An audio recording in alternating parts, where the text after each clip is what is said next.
Hello students, welcome back another video. आज की class के अंदर हम लोग बिजनेस स्टडीज की फाइनेंशियल मैनेजमेंट की अनलॉकिंग करने वाले हैं। 12th क्लास का बोर्ड का एग्जाम है आपका 22 तारीख को, ठीक है। उसके लिए हम लोग फाइनेंशियल मैनेजमेंट की क्या कर रहे हैं, अनलॉकिंग कर रहे हैं। ऐसी अनलॉकिंग जो आपकी कितने नंबर आएंगे, 80 में से 80 आएंगे। एक बार पढ़ लिया, दोबारा कुछ पढ़ने की जरूरत नहीं है। जिसने बिजनेस नहीं पढ़ी उसे बिजनेस का बी भी लिखना सिखाएंगे। समझ में आया? अब देखो, फाइनेंशियल मैनेजमेंट क्या चल रहा है हमारा, वन शॉट चल रहा है। क्या चल रहा है हमारा? वन शॉट चल रहा है। 12th क्लास का चल रहा है वन शॉट। 12th क्लास का आ गए वन शॉट लेकर आ गए, बिक गया। गर्दा उड़ा दिया, गर्दा गर्दा गर्दा। हाँ हाँ हाँ, बहुत बढ़िया, वेरी गुड वेरी गुड। हाँ हाँ हाँ, क्या आ गया? तो हमारा वन शॉट आ गया। चलो हम चैनल को सब्सक्राइब करते हैं, लाइक करते हैं, बस एक क्लिक करते हैं और दीपक सर की जिंदगी बदलते हैं। समझ में आ गया? अब देखो, चालू करते हैं हम फाइनेंशियल मैनेजमेंट। क्या चालू करते हैं हम लोग? फाइनेंशियल मैनेजमेंट चालू करते हैं, ठीक है। देखो, अब फाइनेंशियल मैनेजमेंट हम लोग चालू कर रहे हैं, फाइनेंशियल मैनेजमेंट चालू कर रहे हैं। इसके अंदर हम बिजनेस फाइनेंस के बारे में जानेंगे। क्या जानेंगे? बिजनेस फाइनेंस के बारे में जानेंगे। व्यवसायिक वित्त के बारे में जानेंगे। हिंदी और इंग्लिश में एक साथ पढ़ाएंगे, हिंदी और इंग्लिश में एक साथ पढ़ाएंगे दीपक सर, ठीक है।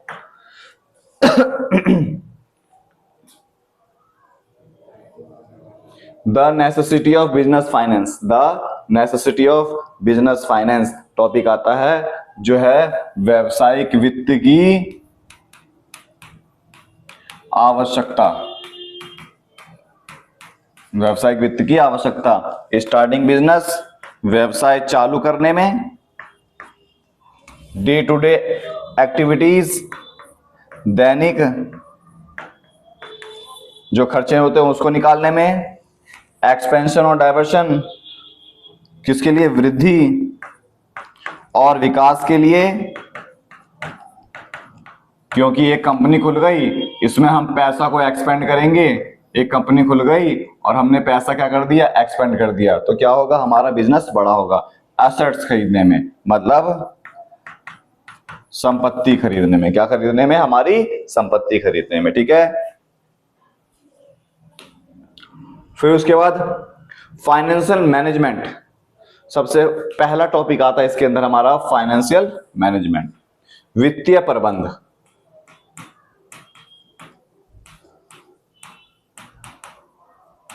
वित्तीय प्रबंध क्या है हमारा? ये बिटकॉइन है ना।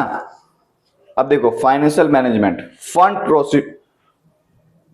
Procurement. Financial management involve recurring fund, it source capital from various avenues. मतलब अनेक प्रकार से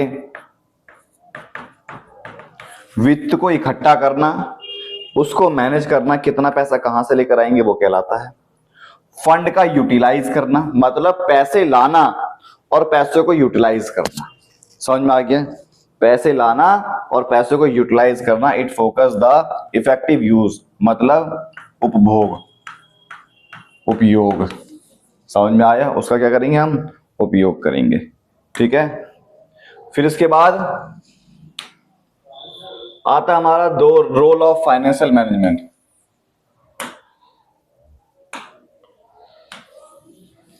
the role of financial management, ठीक है। इसकी क्या रोल होते हैं? जो वित्तीय है इसके रोल क्या होते हैं? इसके क्या कार्य होते हैं? कार्य, ठीक है। सबसे पहला फिक्स एसेट साइज, हमें जो स्थिर संपत्ति है वो कितनी रखनी है। करंट एसेट को कितना रखना है? छोटे जो करंट एसेट होता है जो छोटे समय के लिए होता है, 1 साल से कम के लिए होता है, उसमें हमें कितना इन्वेस्ट करना है। फाइनेंशियल स्ट्रक्चर, ठीक है। फाइनेंस का स्ट्रक्चर क्या होगा, पैसों का स्ट्रक्चर क्या होगा, कितना पैसा होगा, उधार से कितना लेकर आएंगे, वो स्ट्रक्चर के अंदर आता है। समझ में? इक्विटी शेयर से कितना लेकर आएंगे, हमें वो सारी चीज पता लगती है, ठीक है।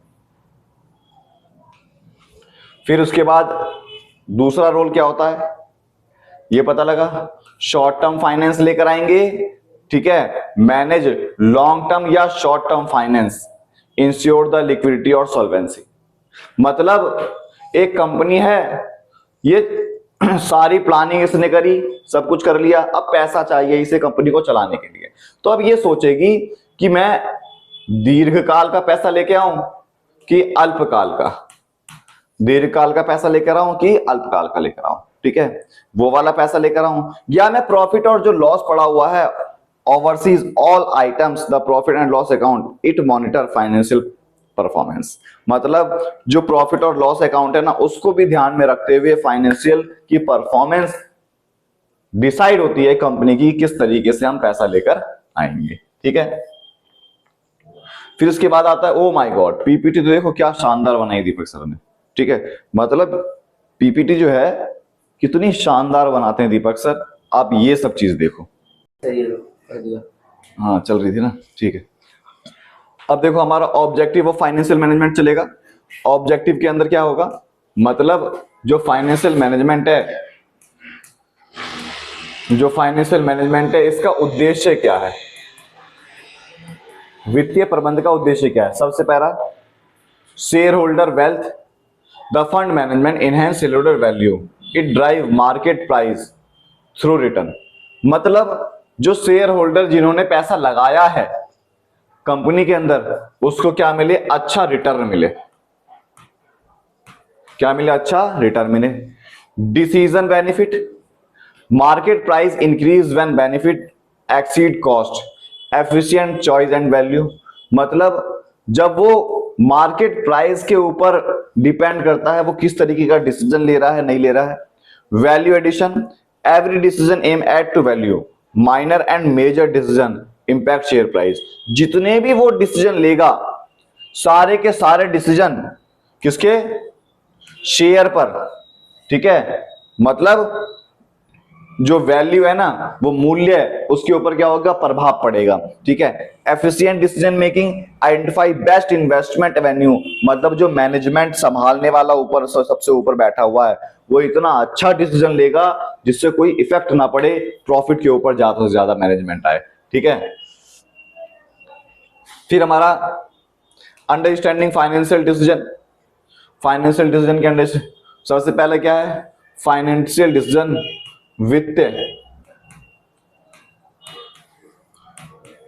वित्तीय निर्णय, इसे निर्णय लेना पड़ेगा। Financial decision guide resources all allocation, they direct funding toward optimal use.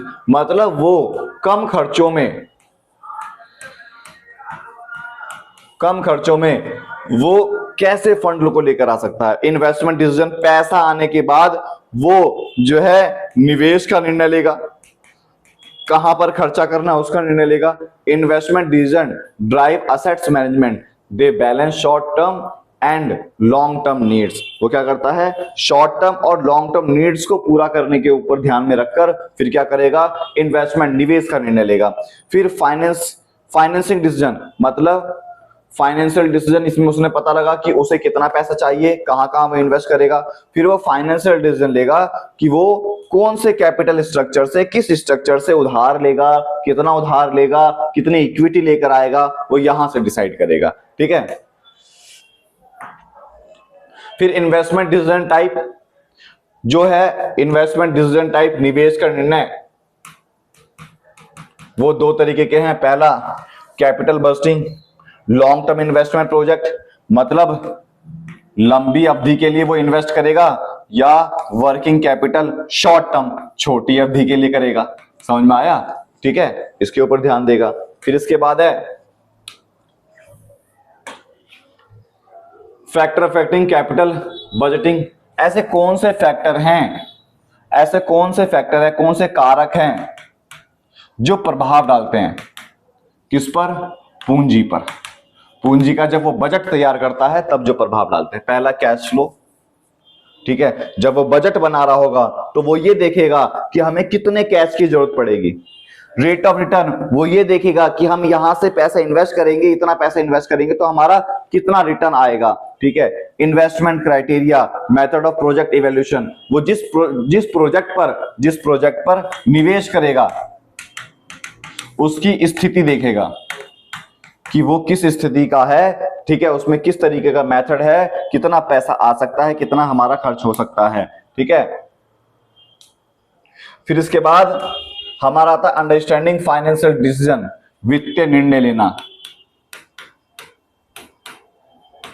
वित्तीय निर्णय लेगा, अब पहले उसने पता लगा लिया वित्तीय निर्णय लेगा, ओनर्स फंड लेकर आए या हम बोरोड फंड लेकर आए। ओनर्स फंड के अंदर जो है equity share holder, preference share holder, इनके द्वारा पैसा आता है, ठीक है। इसमें क्या होता है, हम कंपनी के शेयर खर्च करते हैं, हम अपनी कंपनी के मालिकाना हक को दे देते हैं। लेकिन जो उधार होता है, इसमें क्या होता है, डेब्ट फ्रॉम लैंडर्स, हम बड़े बड़े लैंडर्स हैं, हम इससे उधार लेकर आते हैं। इसमें क्या होता है, हमें इंटरेस्ट की पेमेंट करनी पड़ती है, इसमें हमें प्रॉफिट देना पड़ता है। समझ में आया, ठीक है। इसमें हमारे इंटरेस्ट की पेमेंट करनी पड़ती है और इसमें हमें प्रॉफिट देना पड़ता है, ठीक है। ये हमारा पीपीटी ये वाला खत्म हुआ, अब अगला आता है। फिर उसके बाद फाइनेंशियल डिसीजन प्लानिंग आएगा, financial decision planning, financial decision planning. हाँ, तुम लोग सोचते हो कि सर जी पीछे क्या करने जाते हैं, तो देखने जाते हैं कि पीपीटी हमारी सही चल रही है नहीं चल रही। फाइनेंशियल डिसीजन, फाइनेंशियल डिसीजन के अंदर क्या होता है, निर्णय, अभी निर्णय की ही बात करी जा रही है, फैक्टर एंड प्लानिंग की बात करी जाएगी, ठीक है। हम ये वाले इसके अंदर देखेंगे किस तरीके का निर्णय होता है। इस द प्रेजेंटेशन, अब आप जो हमारी पीपीटी चलेगी वो इसी के बिहाफ पर चलेगी, वही बताया गया है इसके अंदर, तो पहली पेज नहीं पढ़ना, हमें यहां देखना है। Core factor, core factor affecting finance decision, जो वित्तीय निर्णय लेते हैं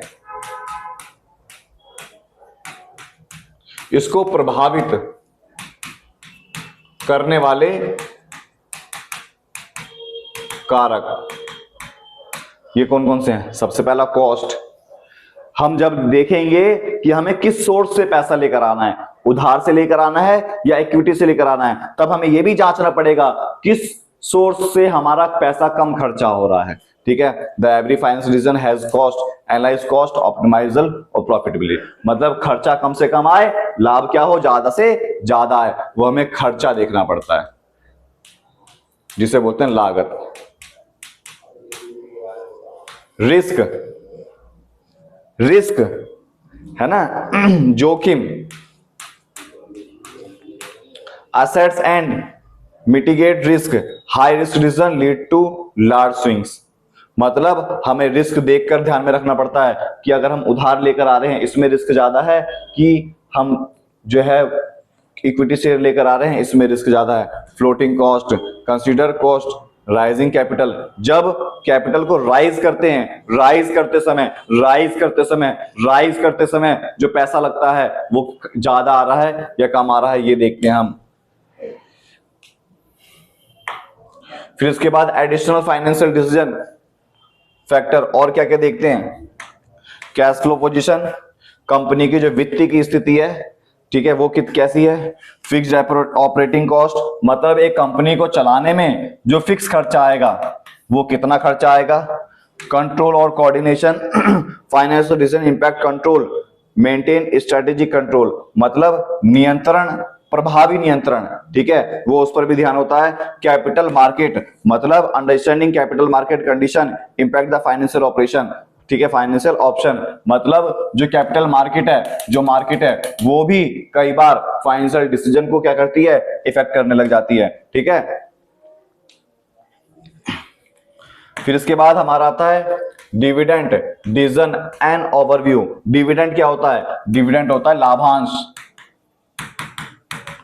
ठीक है, लाभांश जो किसके अंदर, इक्विटी शेयर होल्डरों को दिया जाता है, कब, जब लाभ की प्राप्ति होती है कंपनी को तब, ठीक है। Dividend decision involve how much of a company profit distribute to shareholder, ठीक है, versus reinvesting the choice influence shareholder value and future growth prospectus। अगर हम कि कंपनी के अंदर लाभ हुआ है और हम उसमें अगर डिविडेंड बांटते हैं तो शेयर होल्डर का भरोसा बना रहता है और फ्यूचर में भी वो क्या करता है, इन्वेस्ट करता है। समझ में आया, फ्यूचर में भी क्या करेगा, वो इन्वेस्ट करेगा।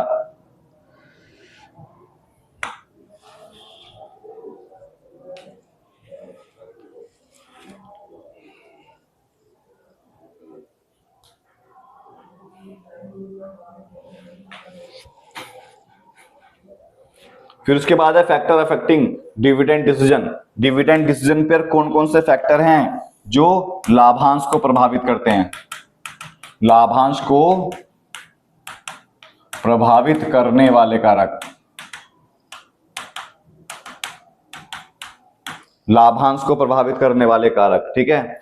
अमाउंट ऑफ अर्निंग, कितना पैसा हमारे पास आ रहा है, ठीक है, amount of earning. Stability of earning, हम कितना पैसा लगातार स्थिरता से कमा रहे हैं। स्टेबिलिटी ऑफ डिविडेंड, ठीक है, हम कितना पैसा उसे बांट रहे हैं। मेंटेन स्टेबिलिटी, हमें स्टेबिलिटी करना पड़ेगा कि हर साल हमें उसे पैसे बांटने पड़ेंगे। इससे क्या होगा, शेयर होल्डर खुश होता है और ज्यादा से ज्यादा क्या करता है, इन्वेस्ट करता है, ठीक है। फिर इसके बाद आता है हमारा further factor in dividend policy, और क्या होता है, ग्रोथ अपॉर्चुनिटी देखी जाती है। एक कंपनी की ग्रोथ अपॉर्चुनिटी देखनी है। हाई ग्रोथ में लोअर डिविडेंड, अगर ज्यादा ग्रोथ करनी है हमें तो डिविडेंड हम कम बांटेंगे, ठीक है। कैश फ्लो पोजीशन, अगर हमें कैश फ्लो की ज्यादा जरूरत पड़ती है तो हम कम डिविडेंड बांटेंगे। Shareholder preference, create investor dividend need different investor want to different pay out, ठीक है। क्या होता है, शेयर होल्डर प्रेफरेंस, जो शेयर होल्डर की प्रेफरेंस है उसके अनुसार हमें डिविडेंड देना पड़ेगा, ठीक है। फिर इसके बाद आता है हमारा एक्सटर्नल फैक्टर। फिर हमारा क्या आता है, external factor. External factor, oh my God, कितनी अच्छी पीपीटी बनाते हैं दीपक सर। ऐसी पीपीटी तुमने कहीं देखी है? सब जगह बस लिखावट होती है, बस लिख दिया, है ना। ये देखो क्या बेहतरीन पीपीटी आई है दीपक सर के द्वारा। एक्सटर्नल फैक्टर क्या होता है, मतलब बाहरी कारक जो डिविडेंड को क्या करते हैं, इफेक्ट करते हैं। टैक्सेशन पॉलिसी, सरकार की जो टैक्स की पॉलिसी है, कर नीति, ठीक है, ये वाली पॉलिसी। स्टॉक मार्केट की पोजीशन किस तरीके से है वो डिपेंड करता है डिविडेंड के ऊपर, ठीक है। फिर उसके बाद access to capital market, easy access reduce dividend pressure. अगर मान लो कैपिटल मार्केट से बहुत आसानी से पैसा आ जाता है तो डिविडेंड कम दिया जाता है, लेकिन अगर पैसा ही बहुत मुश्किल से आता है तो डिविडेंड क्या दिया जाता है, ज्यादा दिया जाता है, ठीक है। फिर उसके बाद आता है हमारा legal and contractual dividend constitution. Legal constitution कहता है legal rule government dividend pay out comply with legal recruitment. जब सरकार ने अगर लीगल पे आउट के तरीके से बोला रखा कि डिविडेंड देना ही पड़ेगा तो फिर देना पड़ेगा। कॉन्ट्रेक्चुअल एग्रीमेंट में रिस्ट्रिक्ट डिविडेंड ऑन अ डेब्ट कन्वेंट एंड रिस्ट्रिक्शन। इसके अंदर क्या होता है, ठीक है, तुम्हारे ये पढ़ना भी नहीं है, ये तुम्हारे कोर्स में है भी नहीं, ठीक है, ये ऐसे ही आ गया, ठीक है।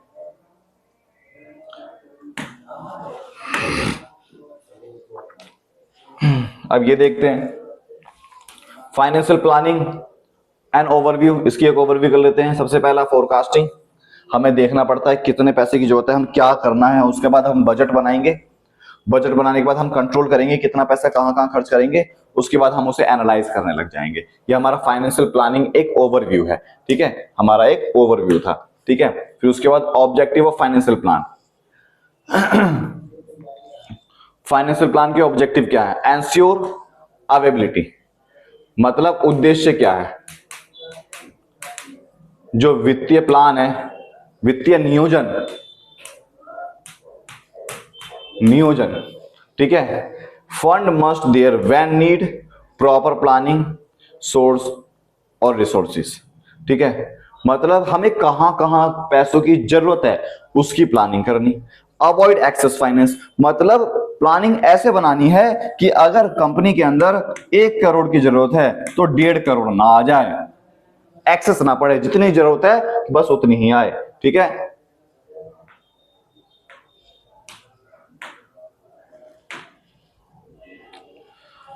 Mastering your financial a guide financial planning. अभी भी देखो हमारा फाइनेंशियल प्लानिंग के बारे में ही चलेगा, ठीक है।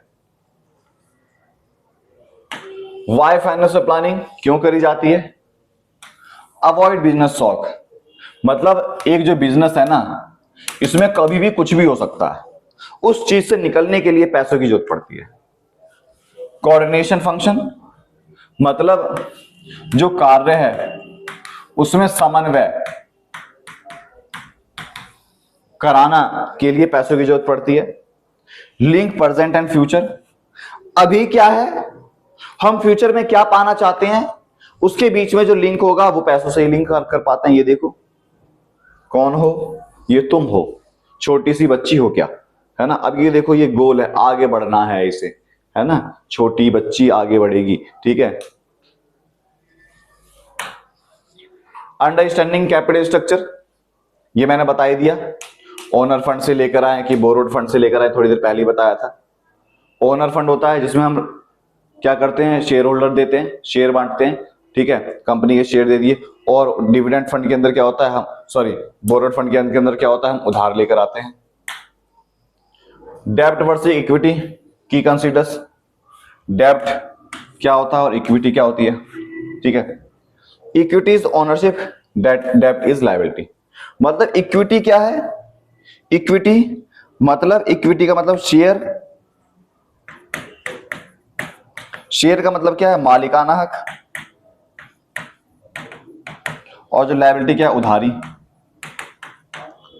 डेब्ट is typical lower cost than equity. जो डेब्ट है ना उसमें खर्चा कम आता है।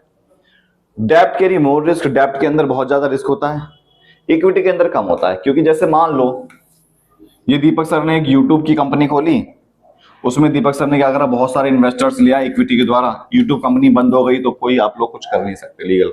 लेकिन डेब्ट में मुझे पैसा देना पड़ेगा, चाहे किडनी बेच के देना पड़े। फिर इसके बाद हमारा फाइनेंशियल लीवरेज, फाइनेंशियल लीवरेज क्या है, ठीक है, एक्सपेंडेड, ठीक है। इसमें क्या है, बूस्टिंग रिटर्न, लीवरेज यूज डेब्ट, it can employ return equity.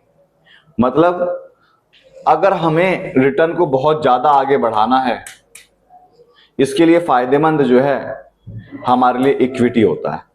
Magnifying risk, it can also magnifying losses. जो पैसा है ना वो लॉस को कम कराने के लिए क्या करता है, हेल्प करता है।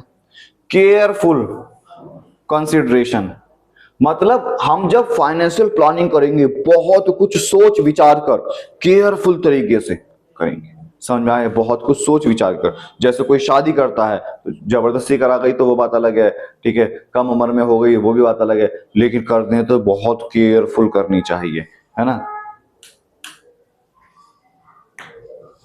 ठीक है। फैक्टर अफेक्टिंग कैपिटल स्ट्रक्चर, जो कैपिटल स्ट्रक्चर है, जो पूंजी का जो स्ट्रक्चर है उस पर कौन कौन से प्रभाव डालते हैं, कैश फ्लो, वही बार बार कैश फ्लो, है ना। Strong cash flow support more डेब्ट। अगर हमारे पास बहुत ज्यादा मात्रा में कैश फ्लो पड़ा हुआ है तो हम इक्विटी नहीं लेकर आएंगे, हम क्या लेकर आएंगे, उधार लेकर आएंगे।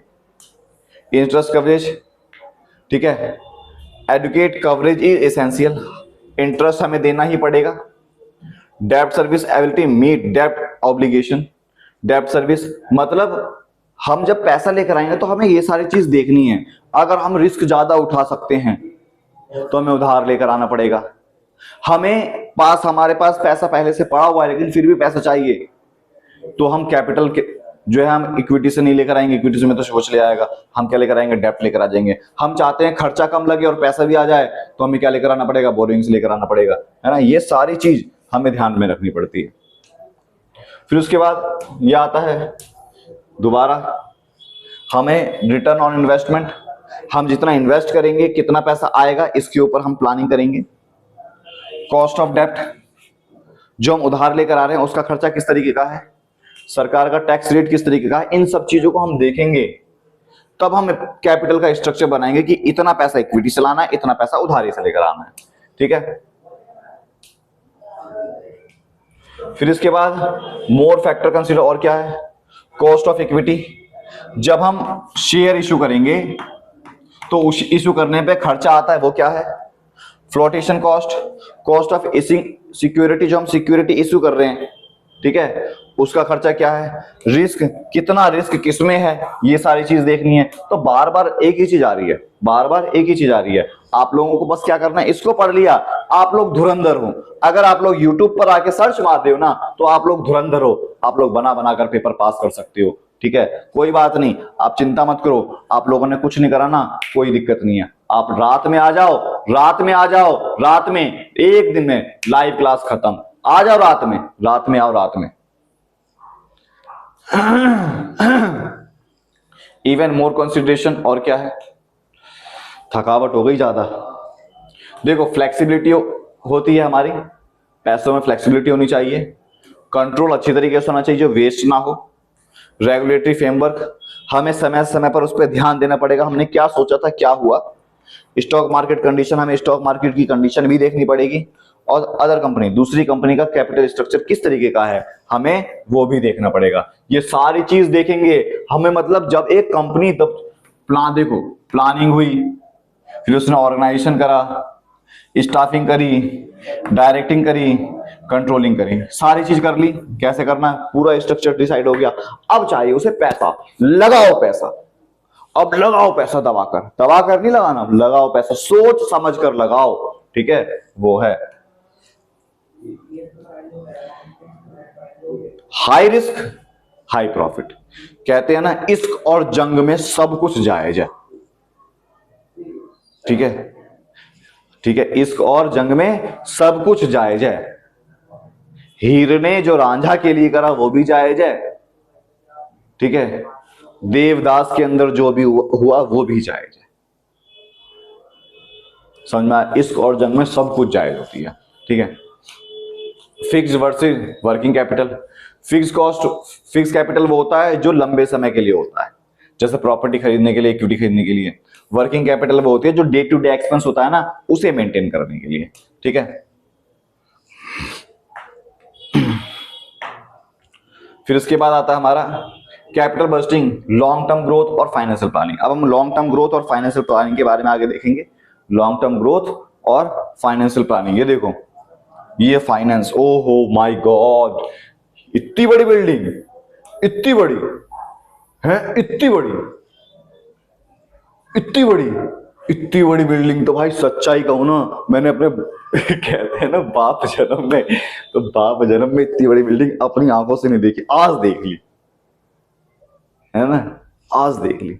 पता नहीं कहां है ये, बुर्ज खलीफा, oh my God, Burj Khalifa.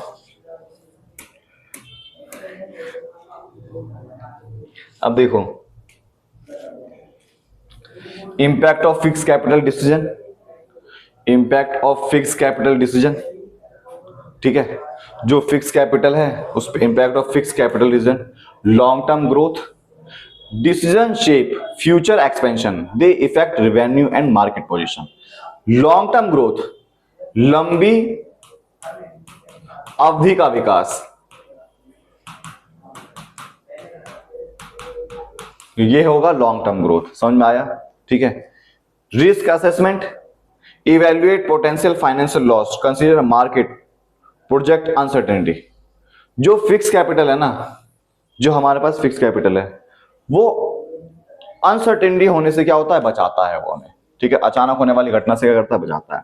Fund are irreversible choice, fund are irreversible choice, मतलब large fund involvement significant capital allocation required, careful planning is source of energy. मतलब वही चीज, हम अगर पैसा लेकर आ रहे हैं तो बहुत सोच समझ के हमें पैसा खर्च करना है, ठीक है। फिर उसके बाद irreversible decision, choice of lasting consequence, they impact future opportunity and finance. मतलब एक बार हमने डिसीजन ले लिया ना तो वो वापस डिसीजन, अब मान लो एक बार हमने शेयर इशू कर दिए, शेयर इशू हो गए तो वो शेयर आएंगे ही आएंगे, तो इसीलिए हमें सोच समझ के लेने पड़ेंगे, ठीक है। Factor affecting fix capital needs, nature of business, business का नेचर क्या है, industry type decade capital needs, manufacturing required more than service and industry. मतलब अगर मैन्युफैक्चरिंग है तो बहुत ज्यादा पैसा चाहिए, स्केल ऑफ ऑपरेशन, स्केल बहुत बड़ा है, ऑपरेशन बहुत बड़ा है, कंपनी बहुत बड़ी है तो हमें पैसा चाहिए, ठीक है, तो फिक्स कैपिटल चाहिए। चॉइस ऑफ टेक्निक, हमें technology, impact capital needs, automated system demand higher, मतलब हम बहुत बड़ी बड़ी मशीन लेकर आ रहे हैं, ऑटोमेटिक चीजें लेकर आ रहे हैं तो हमें ज्यादा पैसों की जरूरत पड़ेगी। समझदार हो आप लोग, मैं ही बेवकूफ रह गया, और सच्चाई है मैं बेवकूफ रह गया। टेक्नोलॉजी ग्रोथ एंड डाइवर्सिफिकेशन, हमें ना टेक्नोलॉजी पर ध्यान देना पड़ेगा एक कंपनी पर। टेक्नोलॉजी ग्रोथ एंड डाइवर्सिफिकेशन में क्या है, हमें कंपनी की टेक्नोलॉजी पर ध्यान देना पड़ेगा। कारण क्या है, टेक्नोलॉजी ग्रोथ एंड डाइवर्सिफिकेशन के अंदर क्या है, टेक्नोलॉजी अपग्रेडेशन, हमें टेक्नोलॉजी बार बार क्या करनी पड़ेगी, अपग्रेड करनी पड़ेगी, जिससे हमारे जो कॉम्पिटिटर्स हैं इनको हम क्या कर सकें, हरा सकें। ठीक है। Growth prospect, future expansion drive capital needs planning. हमें फिक्स कैपिटल क्यों चाहिए, हमें फिक्स कैपिटल इसलिए चाहिए जो लॉन्ग टर्म हम ग्रोथ कर सकें। डाइवर्सिफिकेशन, हमें ऐसी कंपनी का निर्माण करना पड़ेगा जो सिर्फ एक ही सामान के ऊपर डिपेंड ना हो, वो बहुत सारे सामान बनाए, इसीलिए हमें क्या मोर पैसों की जरूरत पड़ेगी, ज्यादा पैसों की जरूरत पड़ेगी। ठीक है। फिर उसके बाद फाइनेंसिंग एंड कोलैबोरेशन का मतलब क्या होता है, फाइनेंसिंग अल्टरनेटिव और level of collaboration. Financing impact investment decision, जो फाइनेंसिंग है ना वो इन्वेस्टमेंट डिसीजन पर इंपैक्ट करता है। Strategic partnership enhance source of reducing risk, मतलब अगर हमने स्ट्रेटेजिक तरीके से एक अच्छी सी पार्टनरशिप कर दी, ठीक है, तो क्या होता है, रिस्क क्या हो जाता है, कम हो जाता है। वही है लेवल ऑफ कोलैबोरेशन, कोलैब करना, कोलैब करना, कोलैब। ठीक है। अब देखो इसमें क्या है, understanding the working capital. Working capital क्या है ये भी देखो। Defining working capital is a crucial fuel daily operation, मतलब इसे डेली बेसिस पे काम करने के लिए हमेशा कुछ ना कुछ पैसा होना चाहिए जेब में, वो वर्किंग कैपिटल कहलाता है। फिर उसके बाद आता है हमारा करंट एसेट्स। एक्सप्लेन क्या होता है करंट एसेट्स। करंट एसेट्स मतलब क्या होती है, चालू संपत्ति। चालू संपत्ति क्या है, defining assets and resources operation, they include cash, investment and receivable, मतलब जो एक साल के अंदर, जैसे कैश हो गया, इन्वेंट्री हो गई, रिसीवेबल, जो एक साल के अंदर जो नापा जाता है उसे हम क्या बोलते हैं, हम करंट असेट्स बोलते हैं। समझ में आया। डिफाइनिंग करंट लायबिलिटी, एक साल के अंदर की जो उधारी होती है, शॉर्ट टर्म जो उधारी होती है उसे हम बोलते हैं करंट लायबिलिटी। ठीक है, मतलब चालू देयता या उधारी। ठीक है। फिर इसके बाद आता है gross versus net working capital. Gross versus net working capital. Gross working capital का मतलब टोटल, सकल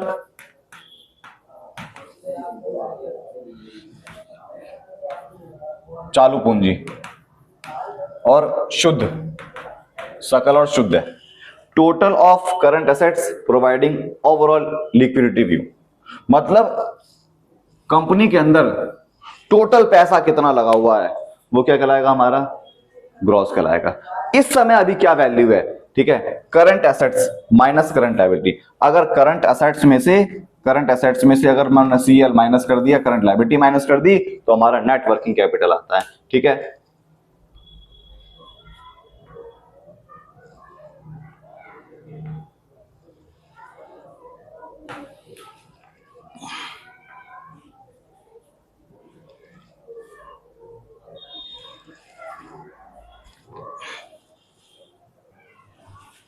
फिर इसके बाद understanding working capital recruitment. Working capital recruitment की जरूरत पड़ती है, वो क्या है, देखो, seasonal factor and production cycle.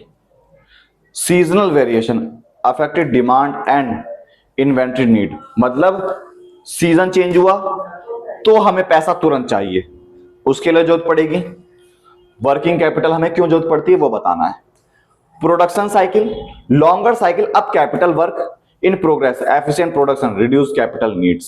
ठीक है, मतलब longer cycle it capital working, मतलब बहुत लंबे समय में साइकिल जो है उत्पादन का क्या है, बहुत लंबा है, तो हमें कम पैसों की जरूरत पड़ेगी। Credit allowed, generous credit term increase working capital need, manage credit policy, मतलब वर्किंग कैपिटल अगर हमें ज्यादा है तो हमें पॉलिसी क्या करनी पड़ेगी, फिर भी हम उस पॉलिसी पर क्या डालते हैं, इफेक्ट डालते हैं। ठीक है। फिर उसके बाद आता है credit available raw material. Raw material है उसके ऊपर देखना है। Credit maximum supplier credit reduce cash need, मतलब सप्लायर बहुत ज्यादा है ना तो हमारे पास क्रेडिट की कम जरूरत पड़ेगी। नेगोशिएट फेवरेबल पेमेंट टर्म, मतलब क्या हुआ, हम सप्लाई हम ज्यादा कर रहे हैं तो हमारे पास पैसा भी तो आएगा, सप्लाई ज्यादा हो रही है पैसा भी आता रहे तो पैसों की हमें कम जरूरत पड़ेगी। Raw material reliable supply reduce need for large investment, हमारी क्या है, सप्लाई ज्यादा हो रही है तो लार्ज इन्वेस्टमेंट की जरूरत नहीं पड़ेगी। स्ट्रेटेजिक सोर्सिंग इनक्रीज क्रिटिकल, हमें बहुत ज्यादा सोच विचार कर हर चीज करना पड़ेगा। ऑपरेशन एफिशिएंसी क्या है, ठीक है, एफिशिएंसी ऑपरेशन मिनिमाइज वेस्ट, मतलब हम जो कंपनी में काम करेंगे हमारा काम होता है मेन वेस्ट को मिनिमाइज करना, ठीक है। इन सब चीजों पर ध्यान मत देना, ठीक है, जो पीछे का था वो ज्यादा इंपॉर्टेंट था, ठीक है। फिर आता है ग्रोथ, कंपटीशन एंड इन्फ्लेशन क्या है ये देख लो एक बार। ग्रोथ, कंपटीशन और इन्फ्लेशन। ग्रोथ क्या होता है, रैपिड ग्रोथ, कंपनी आगे बढ़ती रहे वो रैपिड ग्रोथ होता है।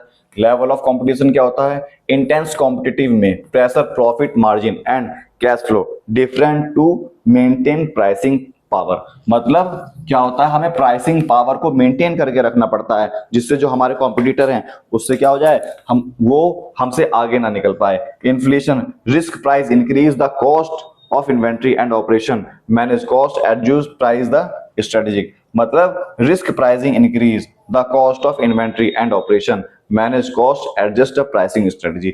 अगर हमने जो रिस्क पैसे हम बढ़ा रहे हैं किसी भी चीज का तो वो एक तरीके से क्या है, रिस्क है, हमें रिस्क लेना पड़ेगा। अब हम प्राइस हमने बढ़ा रहे हैं किसी चीज की, अगर वो चीज मार्केट में अच्छा चल गया तो हमें कम पैसों की जरूरत पड़ेगी। फिर उसके बाद आता है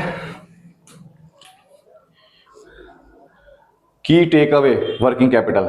बिजनेस नेचर को ध्यान में रखते हुए हमें वर्किंग कैपिटल की जरूरत पड़ती है। एक्सटर्नल फैक्टर को ध्यान में रखते हुए हमें वर्किंग कैपिटल, मतलब बाहरी क्षेत्र को ध्यान में रखते हुए मॉनिटर इकोनॉमिक कंडीशन, हमें बाहर की इकोनॉमिक कंडीशन को क्या करना है, मॉनिटर करना है, स्ट्रेटेजी बनानी है। Optimum operation and manage resource effectively, जो हमारे पास रिसोर्सेज है उसको अच्छे तरीके से हम क्या कर सकें, यूज कर सके। Planning, forecasting future need, secure funding in advance, मतलब हम फ्यूचर से बचने के लिए, फ्यूचर में कोई दिक्कत ना हो इसीलिए हमें क्या करना पड़ेगा, एडवांस में ही अपने पास पैसा रखना पड़ेगा। तो हमारे पास आज फाइनेंशियल मैनेजमेंट, बिजनेस फाइनेंस खत्म हुआ वन शॉट के अंदर। अगर आप लोगों ने चैनल को सब्सक्राइब नहीं करा, सब्सक्राइब करें, बेल आइकन दबाइए। अगर कोई दिक्कत आ गई, समझ में नहीं आया तो आप मेरे से पूछ सकते हैं, ठीक क्लास, थैंक यू क्लास।